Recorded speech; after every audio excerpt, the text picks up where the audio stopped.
बोली सुनू ये लब की बोली यार लगा दूंगा सुनू ये लब की बोली यार लगा दूंगा सुनू ये लब की बोली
ये अपन गाँव वाली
जपै छो नाम तोहर जपै छो नाम तोहर नामक लाबने छो जपै छो नाम तोहर नामक लाबने छो गे मैया तोहर बेटा तोरे खूब गाय छो गे मैया तोहर बेटा तोरे खूब गाय छो जपै छो नाम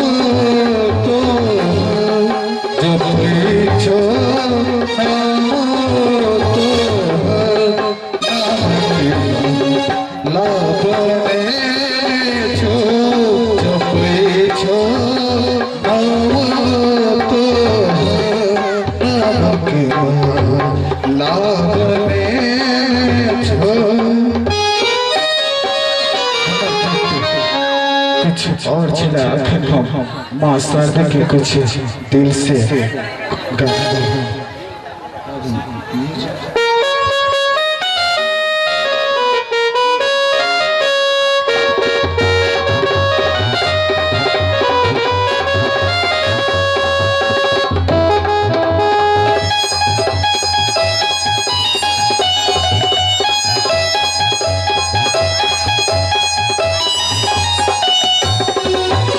पंडित जी से हाथ देखे लो पंडित जी से हाथ देखे लो कुछ लोग धामी हो झांसा पंडित जी से हाथ देखे लो कुछ लोग धामी हो झांसा जय सूरज ने किया चला हमारा सोचा आहा के सूरज ने किया चला हमारा सोचा पंडित जी से हाथ देखे पंडित जी से हाथ देखे कुछ लोग धामी हो झांसा आहा के सूरत नहीं किया जय हमारा सोचा आहा के सूरत नहीं किया जय हमारा सोचा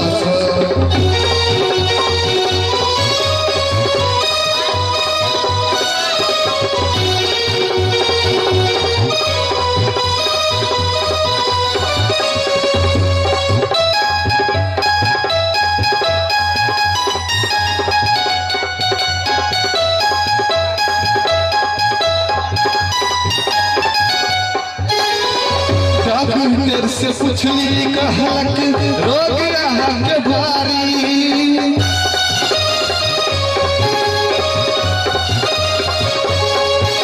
डॉक्टर से पूछली वो कहलक रोग के बड़ भारी मिलत न दवाई एकर खोजली दुनिया सारी रोग से मारे सब है रोग से मारे सब है आहा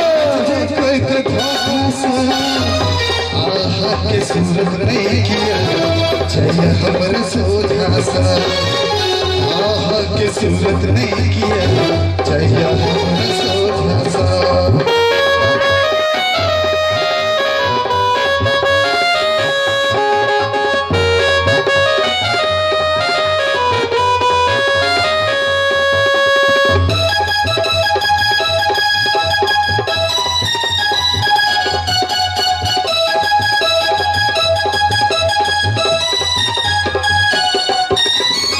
साथी सबसे पूछली बोलल सब एक जुबान से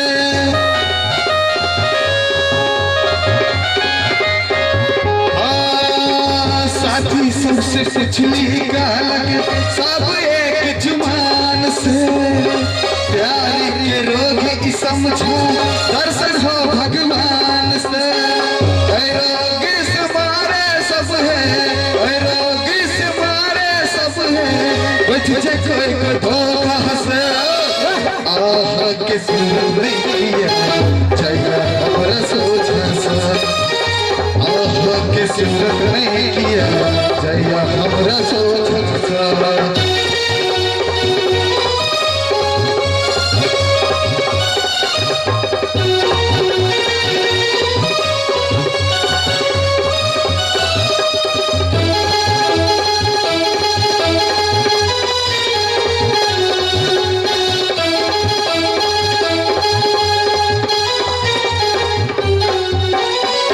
चांद से सूरत रहा के खुशबू से भरा बदन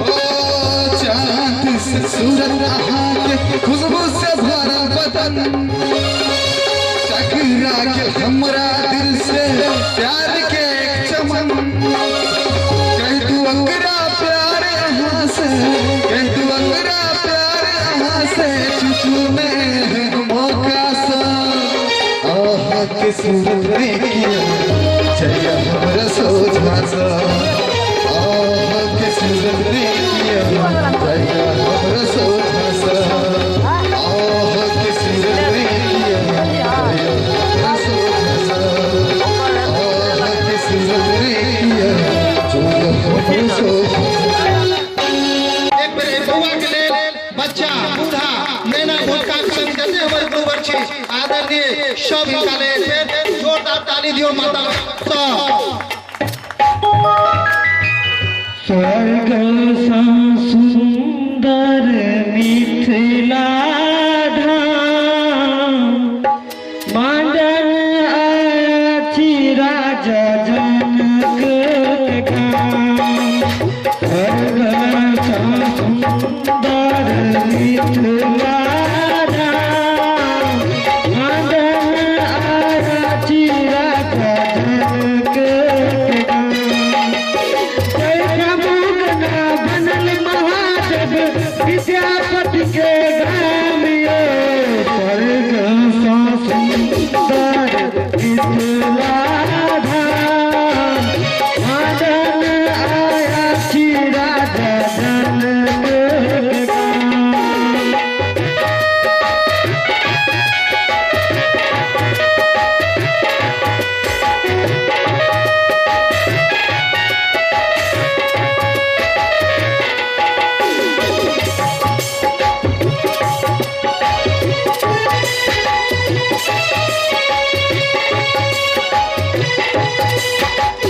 हमरा मीता मोन लगैया अपने ही प्रेमक नगरी में हमरा मीता मोन हे हमरा मीता मोन लगैया अपने ही प्रेमक नगरी में मिथिला के बोल अनमोल लगैया मिथिला कर जह सबरी के झुझ करै छी हम आए के प्रणाम मांडन आया छी राजा जनक सुंदर मिथिला धाम मांडन आया छी राजा जनक गाम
विद्यापति के गावियो स्वर्ग सा सुंदर तिरला धाम मदन आया जी राजा जनक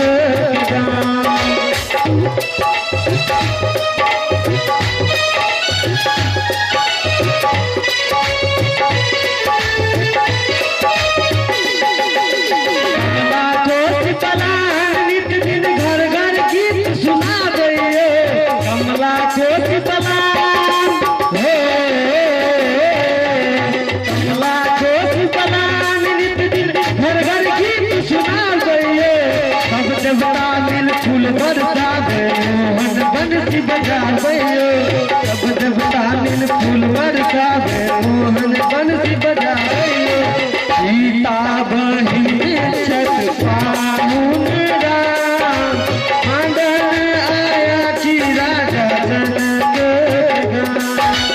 वरदासा सुंदर शीतला धाम मदन आया जी राजा जनक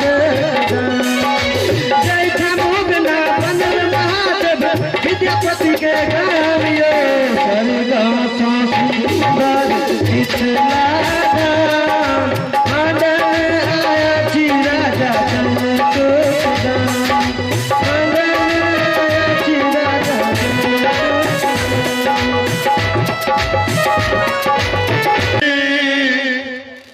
कौन रंग डलवा है और कौन रंग चुनरी माँ के और कौन रंग डलवा है अका करे हन बेटवा करे हे मैया के बेटवा है अका करे हन बेटवा करे कौन रंग चुनरी माँ के कौन रंग डलवा है कौन रंग चुनरी माँ के कौन रंग डलवा है करे हन बेटवा करे मैया के पूजवा है करे हन बेटवा करे मैया के झूमर में एक एक ताली वाले चाहिए जिनका भगवान हाथ देने से ताली बजाकर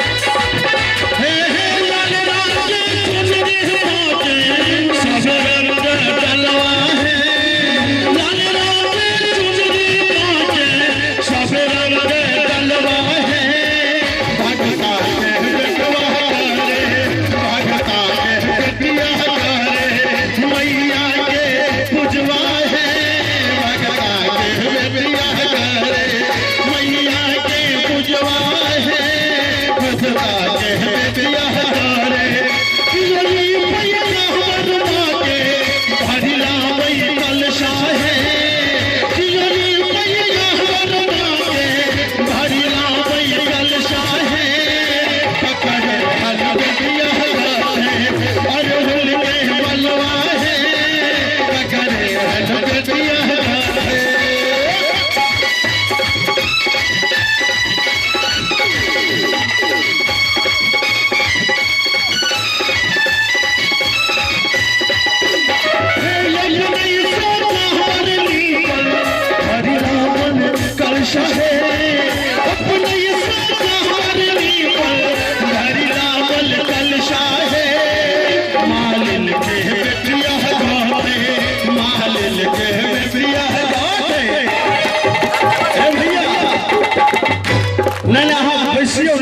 कहियो देखे कि अही कान के दूगो टच रहल बिना ताप नहीं सब हमर पर अब भरी लावल कलशा है अमालिन के पेटिया है यार भूलने मालिन के पेटिया है यार भूलने मलवा है मालिन के पेटिया है भटका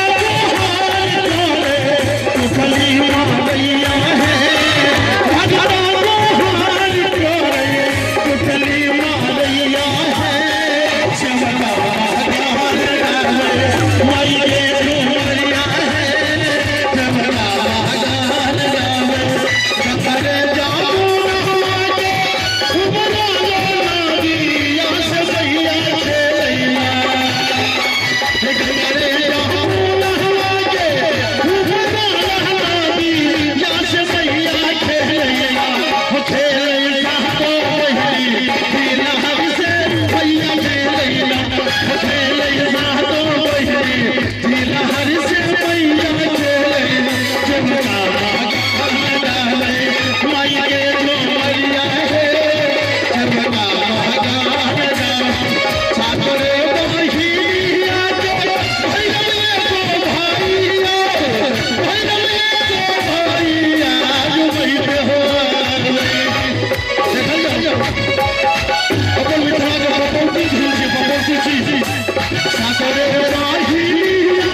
समाचार प्रेषित किया जाए। अब हम हमरा संग अपने लोग चली हेलो मिथिला में अपने के स्वागत है फेर थपड़ी बजा के और समाचारक संग प्रस्तुत भ रहल है बउआ दुर्गानंद ठाकुर। हाँ अपने लोग चली अपने के स्वागत है हेलो मिथिला कार्यक्रम में एक सुसमाचार। बहुत बहुत धन्यवाद।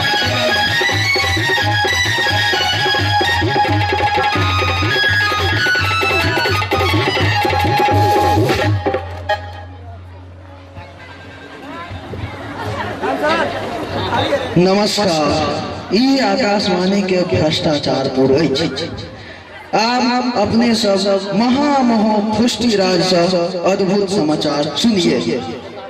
पहले मुख्य समाचार। घोंघी टोल के राष्ट्रपति भ्रष्टाचार के आरोप में बत्तू से शादी कर लिया। निरहुआ रिक्शा वाला राजधानी एक्सप्रेस को रिक्शा पर चढ़ाकर फरार। तीसरी गाछ में रसगुल्ला फरार। भूटान साथी की बकरी धनिक लाल मिश्रा से शादी की। वन मुर्गी के इलाज में डॉक्टर झटका की मौत। प्रधानमंत्री से इलाज में डॉक्टर झटका की मौत। प्रधानमंत्री से घूस लेते पकड़ल गया उड़ीस। इंदिरा आवास के घोटाला के आरोप में मच्छर गिरफ्तार।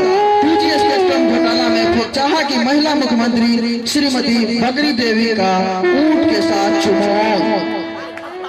भारत के पूर्व प्रधानमंत्री बंदरलाल सक्सेना का ढोरिया साफ में जंग। खटमल हवाई जहाज की टक्कर में 500 रेलगाड़ी की मौत। उत्तरी बिहार के दक्षिणी भारत में सूखल मालभोग गिरा के वर्षा की संभावना। आप समाचार विस्तार से सुनिए। घोंघी टोल के राष्ट्रपति के 2000 वर्ष के कन्या कुमारी मच्छरकट्टी रानी ढोरिया साहब से प्यार करे में मारल गए। बुढ़ारी में सेवा के लिए बेचारी राष्ट्रपति को बत्तू से शादी करना पड़ा। निरहुआ रिक्शा वाला अपने लाश को राजधानी एक्सप्रेस में लाद कर गजहर गाछी जा रहा था। तई में राजधानी एक्सप्रेस के सबका चक्का पंचर हो गया। उपाय में निरहुआ रिक्शा वाला उस एक्सप्रेस को रिक्शा पर चढ़ाकर लो गया और एगो चुट्टी के बिल में रख दिया। भ्रष्टाचार मिटाने के लिए तौरे तौर घूस लीजिए। अत्याचार मिटाने के लिए घर के आसपास आंसू गैस छीटिए और जनसंख्या घटाने के लिए एड्स रोगी को अस्पताल में जन्म दीजिए। ये आकाशवाणी के भ्रष्टाचार को है। अगला समाचार में अहाँ सबके हार्दिक बेइज्जत है। तमोरिया मुसहरी में भारत प्रसिद्ध जमींदार चिल्लर अग्रवाल के खेत में ओकर पत्नी छौर छीटे काल में देखा जो सौसे खेत रसगुल्ला फड़ल है। भूटान साफी के बकरी के गर्दन में धोखा के कंठी बांधल है जैसे भूटान साफी को रोज रोज हो रहा है। फलस्वरूप बकरी मर गया और बकरी स्वर्ग में जाके धनिक लाल मिश्रा से शादी को लिया। वन मुर्गी बकरीद मियाँ के हिया भैंस खाए में जवान शेर को हरा दिया। में बकरीद मियाँ फरदाहा भाई के हमरा कन्या से ब्याह को लिया। वन मुर्गी के इलाज में डॉक्टर झटका मर के जी गया। ये आकाशवाणी के भ्रष्टाचार पूर है। प्रधानमंत्री मनमोहन लाल भगत अपन कन्या के छठों शादी के लिए उड़ीस महाराज को 1,01,000 टन मरुआ घूस में दिया। इंदिरा आवास घोटाला के लिए केंद्र से पौने सवा पाई मंजूरी होकर बिहार आया जिसमें पथ निर्माण इंजीनियर मच्छर महाराज $1,90,00,000 घोटाला करे में मुसना सदाई के द्वारा रंगल हाल गिरफ्तार कर ले गया। घोटाला में फिर चाहा कि महिला मुख्यमंत्री श्रीमती बकरी देवी को चेचक निकल गया। इलाज में ओकरा एक टंगा ऊंट के साथ चुमौन करना पड़ा। ये आकाशवाणी के भ्रष्टाचार पूर्ण है। अगला समाचार के लिए अपने सबके भरपूर बेइज्जत है।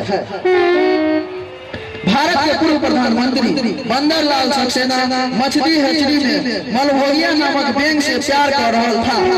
ओइ पर हेचरी मालिक ने ओकरा रुई के छड़ी से बेहरामी से पीटा। फलस्वरूप वो खुश हो के ढोरिया साथ में जन्म गया। खटमल और हवाई जहाज का टक्कर आज भोरे भोरे शिवना खत्ता में कुहासा के कारण हो गया। प्रत्यक्षदर्शी गरई मैच के अनुसार टक्कर में कम से कम 500 रेलगाड़ी तो घटने स्थल पर मर गया और एगो से कम महाशेष के अस्पताल में भर्ती है। जे एगो 16 वर्षीय कुतिया से ब्याह करेला बेहाल है। उत्तरी बिहार के दक्षिणी भारत में मालभोग केला भयंकर हिमपात में दहा गया, जिसमें सूख के हरियर हो गया। मालभोग केला नेपाल के प्रधानमंत्री के मकई मचान पर सूतल बकर कट्टा के देह पर बरस रहल है। आलू गोभी के बियाह में कैल भूटान के राष्ट्रपति भटिया देवी चौधरी लंदनिया जा रहल है। संग में हेमा मालिनी और कैटरीना कैफ भी है। टीटी परीक्षा के परीक्षार्थियों के लिए विशेष सूचना। टीटी परीक्षा के परीक्षा फल सबके अय जन्म में नहीं निकलेगा, मगर जो 3 लाख रुपया देगा ओकरा हाथों हाथ ज्वाइनिंग लेटर भेट जाएगा। अब एक नजर खेल जगत पर। महेंद्र सिंह धोनी आज के वनडे मैच में सचिन को 1,21,000 रन से हरा दिया। इनाम के रूप में अमेरिका के राष्ट्रपति जॉर्ज डब्ल्यू गधनपुर वाला ने ओकरा 1.25 ग्राम बथुआ साग दिया। यही के साथ हमारा अद्भुत समाचार तो खत्मे नहीं हो रहा है, तेमे दर्शक के बेसी लेट द्वारा खत्म कर रहल है।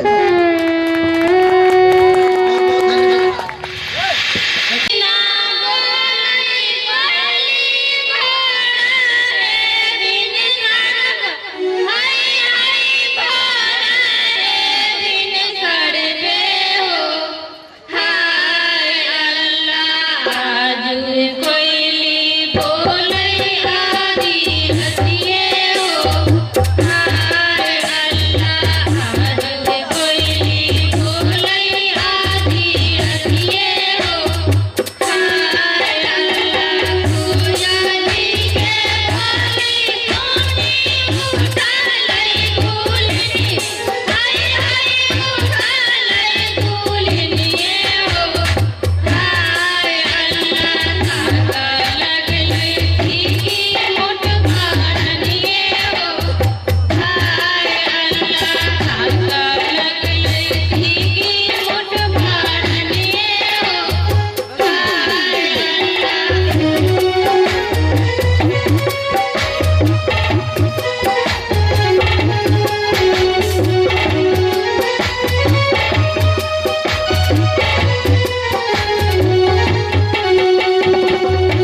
हुनका सास बड़ दुख दै छै, मारै छै, तै कहने छै जेठका भाई के भेज देला।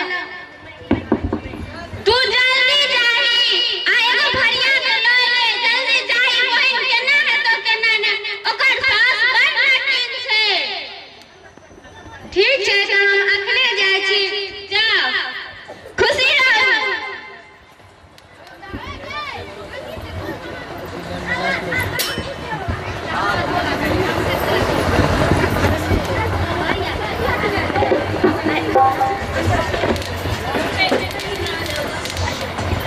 भरिया भरिया भरिया भरिया, हाँ आबै छी, जल्दी आओ।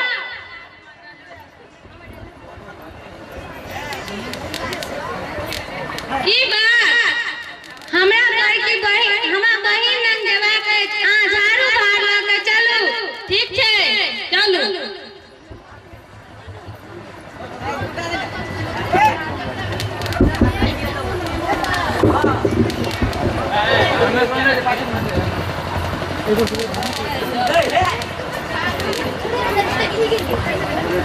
आगू आगू आबै सासु पानी के भरिया, हाय हाय पानी के भरिये हो, हाय अल्लाह पाछू पाछू आबै जेठा भइये हो, हाय अल्लाह पाछू पाछू आबै जेठा भइये हो, हाय अल्लाह।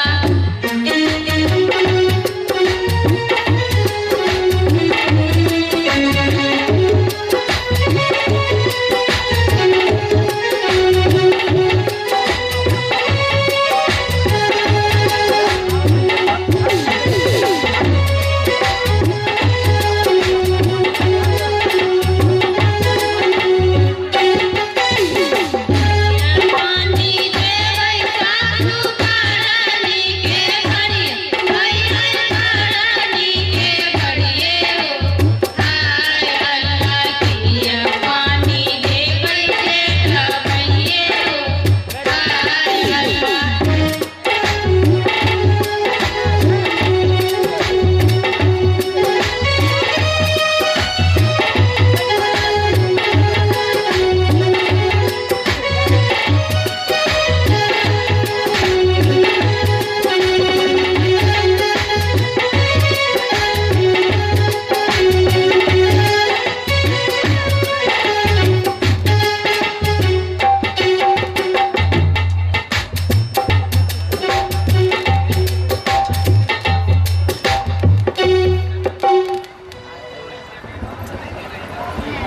प्रणाम सासु माँ। नीके रहू।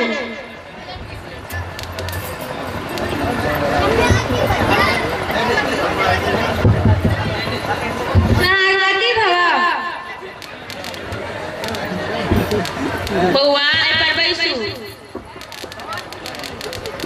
बुझै छियै अहाँके बहिन आइ की केलक घरमे? की केलक? हम कुछो नहीं केलिए। तू की बजमे? तू की नहीं केला? देखै छी सबटा झाड़ू के तोड़ दे। बुझलिए बौआ, ई हमर घर के नाश क के राख देने य। सबटा झाड़ू तोड़ देलक। ई हमरा घर में आब नहीं रहत। जल्दी अपन बहिन के लऽ के चल जाओ। एना नहीं करियो। किया नहीं करियो? एकोटा काम कर नीक से नहीं करैया। आप नीक से करत, हम कहै छी। सासू माँ अखन ई नहीं कहथिन, बाद में कहथिन। किया एखन नहीं कहबै त कखन कहबै? मुँहे पर नहीं कहल जाय छै। जहन तू बिगड़ जेबे तहन हम कहबो। अखन नहीं कहथिन, खेनाइ खेला के बाद कहथिन। किया हम एखने कहबै? तू हमर कुल खानदान के नाश क देबे। नहीं अखन नहीं कहथिन। हां सब एना किया करै छियै?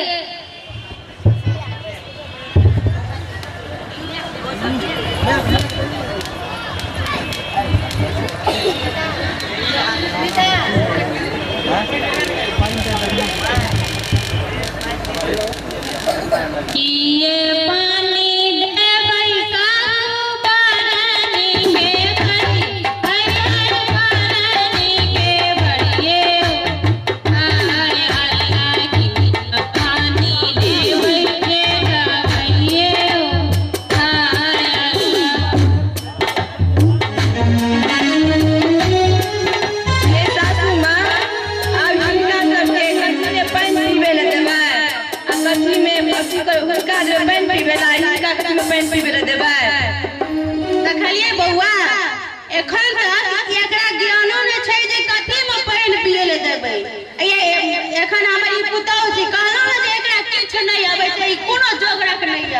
कथी को पानी पीवे ले देबै ई पूछै छै कथी में दे लोटा में दियो भै के आ बदना में दे दियो भरिया के सोने लोटा पानी देबै भरनी के भरी भरनी के भरिए हाय अल्लाह लोटा पानी देता भइए हाय अल्लाह बदने लोटा पानी देबै भरनी के भरी हाय भरनी के भरिए हाय अल्लाह सोना लोटा पानी देता भइए हाय अल्लाह सोना लोटा पानी देता भइए हाय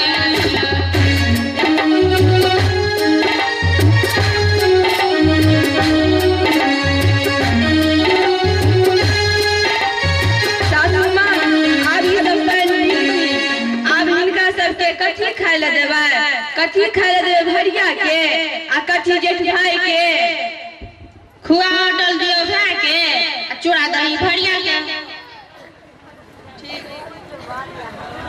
चूड़ा दही भोजन सागर भरनी के भरी हाय भरनी के भरिए हाय अल्लाह खुआ होटल देबै जेठा भइए हाय अल्लाह खुआ होटल देबै जेठा भइए हाय अल्लाह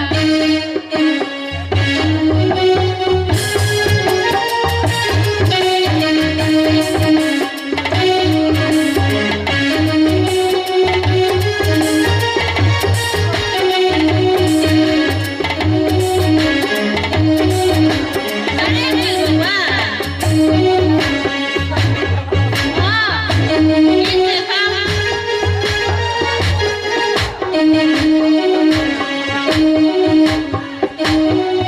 पूछियो ना भाई के और के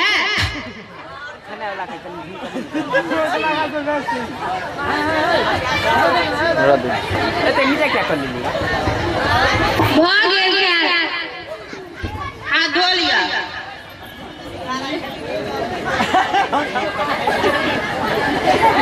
किया विदाई देबै सासू भरनी के भरिए हाय भरनी के भरिए हाय अल्लाह किया विदाई देबै जेठा भइए हाय अल्लाह किया विदाई देबै जेठा भइए हाय अल्लाह अरे सासू माँ अब सब खेनाई खेल गेली अब घर जेथिन हिनका सबके कथी विदाई देबै जेठ भाई के आ कथी भरिया के हमरा घर में किछ के कमी य टाका धोती दऽ दियो भरिया के आ जे मन होइया से भाई के दऽ दियो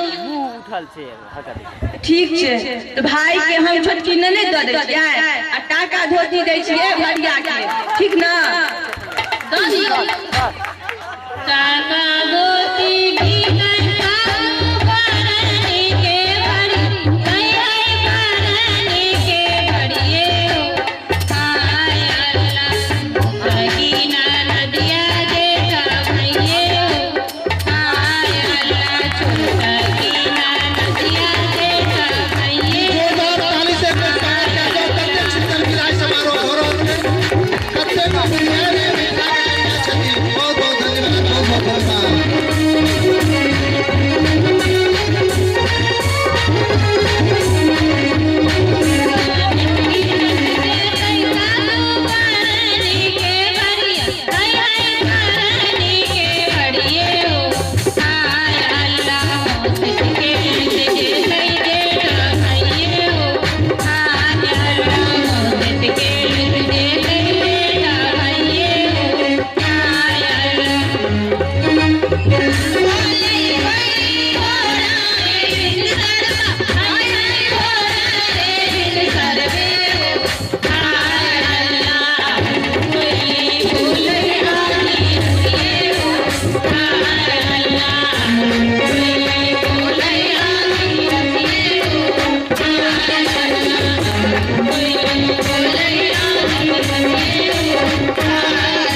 तनका